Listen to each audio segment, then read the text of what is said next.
Good morning. What are the right tools for your art? I believe that every one of us is an artist, whether you're in business or whether you truly are an artist. Whatever it is that you do is art, and whatever it is that I do is art. Now, you may know that I'm an avid guitar player, and today I'm going to talk about two of my favorite guitars that I have in my arsenal that I just want to use them as examples. I have others, but these are examples because I find that the tool means a lot. So it's it's 2015. And I'm getting ready to play in front of probably 15,000, maybe 10,000 people at Fiddler's Green. And the drummer came up to me and he said, I don't know about you guitar players. I don't understand what your deal is.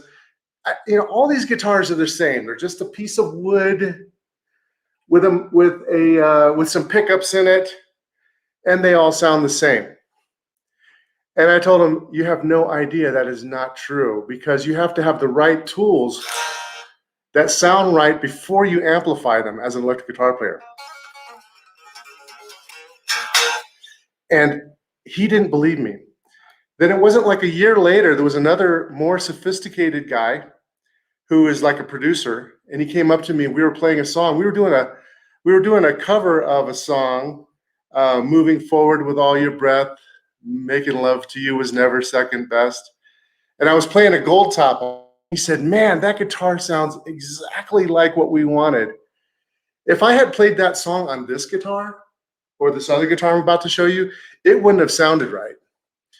It's not just a piece of wood. It is the culmination of a bunch of different things when you put it together like a recipe that turns into something unique. So you could have a guitar that is the same brand. Let's say it's a Stratocaster, made in the same factory by the same group of people. But it's a different piece of wood. And if it was hand done, hand wired and stuff like that, there's going to be slight differences. There'll be a little bit of difference in the weight, a little bit difference in the grain, a little bit of difference in the machine heads, how they're just tiny, tiny differences. But they make, when you add it all together, they seem to make a big difference in the sound, the playability, and what it actually translates into. So a lot of times, and I'll give you an example. With this guitar, this is one of my favorite guitars. This is a Paul Reed Smith. It's a 513. And you can see the top of it is maple, and it's flame maple. It's called a 10 top. And what that means is it's the very best wood that Paul Reed Smith can get you. And you know it's a 10 top because it's got that little 10 on top. And there's the serial number. So this guitar, I went and talked to the Paul Reed Smith rep. And what he did was he had a van full of guitars. And he pulled out a bunch of these. And you know what? They were all different. And I picked this one out of the batch. So just because you have a Paul Reed Smith 513 doesn't mean you're going to have the same sound.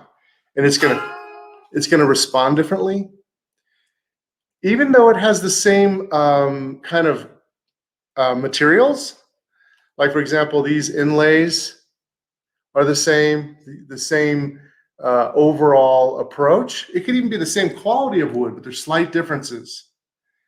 And the pickups, what's cool about this guitar, one of the reasons why I really like it, it's called a 513 because you can actually do 13 different pickup configurations. And the reason why I got this is because I needed to be able to play very quickly, switch between songs that were anywhere from country to jazz to heavy rock to U2 type clarity. And I needed to be able to have single coils, double coils, different configurations. And this guitar allowed me to quickly jump to do that. I found this out watching a guitar player on American Idol. He used it and he got a tremendous amount of versatility. So I looked into it. And that's why I got this guitar. So this guitar is extremely balanced and extremely perfect in how its intonation and everything. But the problem with it is it doesn't have as much character. Like if I wanted to sound like a Telecaster, I could get it to sound almost like 80% of a Telecaster, but it's not going to sound exactly like a Telecaster. If I want it to sound like a Les Paul, I can get it to about 80% of a Les Paul sound, but it's not going to sound exactly like a Les Paul, because the Les Pauls and the Telecasters have different different building techniques that really make it actually sound different. There's actually flaws. This guitar doesn't have flaws, or very many flaws. It's almost too perfect. So some of the best sounding art comes from slight imperfections. So I'll give you an example. So this is, you can see how precise everything is on this. Let me get a Telecaster just to show you how different that is. Here's a Telecaster. This Telecaster, if you look at it, it's got very, very kind of basic construction. Look at the bridge on that. Very old school, and doesn't have perfections in it. It can get out of tune. There's some issues with it, but it sounds like a Telecaster, and that's what makes it sound cool. So that's one of the things I was going to point out. Having the right tools, you have to have the right tool before you amplify it. That goes into business too. So before you actually start duplicating something, you want to have the basics before you plug it into the amp. It's just so cool to watch this guitar kind of journey over the years that I've had, and I've been playing since I was 10. So, but this drummer was completely wrong. He thought they were all the same. They are completely different animals. So I want to show you another guitar. This guitar I went to an Eric Clapton concert, and he was actually, it was called the Guitarmageddon, and it was in Dallas. This was years ago.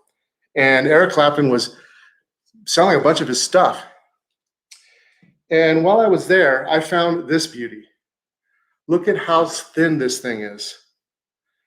This guitar, there's only 11 of these made, and it's made by Ibanez, which is normally more of a mass producer.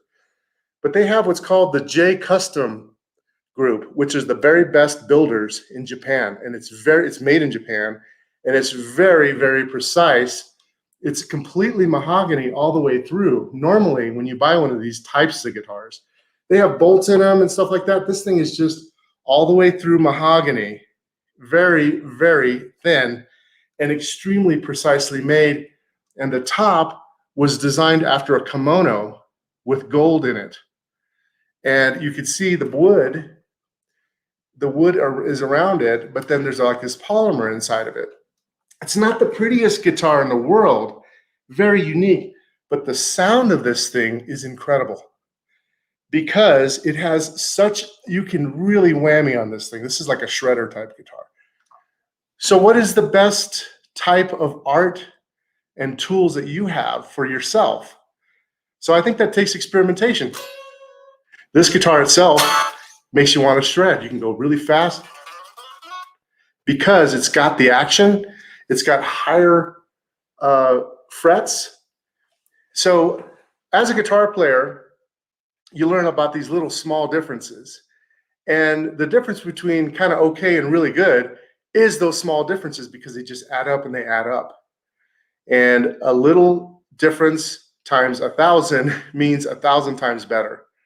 So anyway, that's kind of what I wanted to share with you. These guitars are they're a passion of mine, and I love them. And it fits into the markets. I'm an investment guy, and it really fits into the markets because music is a very precise art, and so is investing. And it's an art of blending things, where you have a portfolio where you blend like music. And so share with me what your tools are for your art and what makes the difference for you. I'd be curious to know. So this is Louis with Market Coffee Talk. So I didn't really do a proper introduction. I do have my coffee here. I hope you have coffee. And we will talk to you guys later.